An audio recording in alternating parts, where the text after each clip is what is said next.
Vous connaissez les smartphones reconditionnés? Chez iServo, on fait des servomoteurs reconditionnés.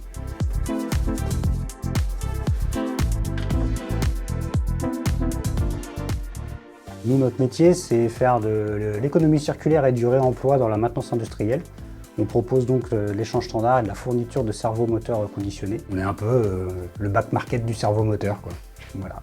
Dès qu'il y a un mouvement dans l'industrie, sur une machine, un centre d'usinage, un robot ou n'importe quelle machine qui existe, il y a forcément un servomoteur qui est associé.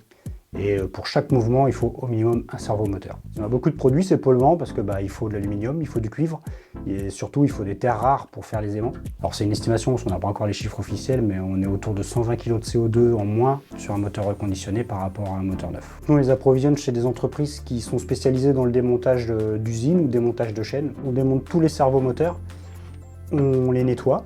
On change les pièces d'usure, donc tout ce qui est roulement, joint, etc. On contrôle tout ce qui est pièces de sécurité comme le frein. Et la partie asservissement, on la remplace systématiquement par une pièce neuve parce que c'est elle qui sert à faire fonctionner le moteur. En fait, c'est un peu le côté cerveau du servomoteur. Nous, on les modifie à la demande. Donc c'est-à-dire qu'un client, quand il nous appelle, il nous donne le type exact qu'il veut. Et nous, à partir des pièces qu'on a en stock, c'est à nous d'assembler exactement le moteur qu'il veut à la lettre et au chiffre près, quoi.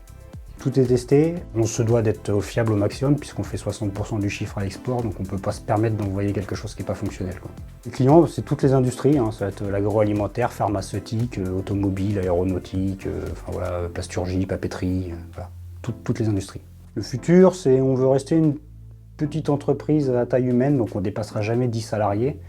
Et l'idée, c'est de toujours progresser et puis se faire connaître de plus en plus, surtout en France, et puis faire changer les mentalités, quoi. Consommer mieux, c'est important.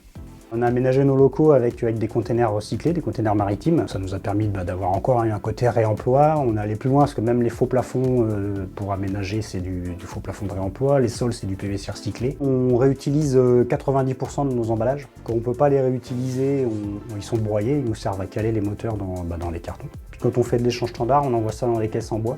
Ce qui fait que le client, lui, il a juste à remettre son moteur défectueux dans la caisse en bois et nous la renvoyer. Voilà. Donc aujourd'hui, on recycle quasiment 99% de nos déchets.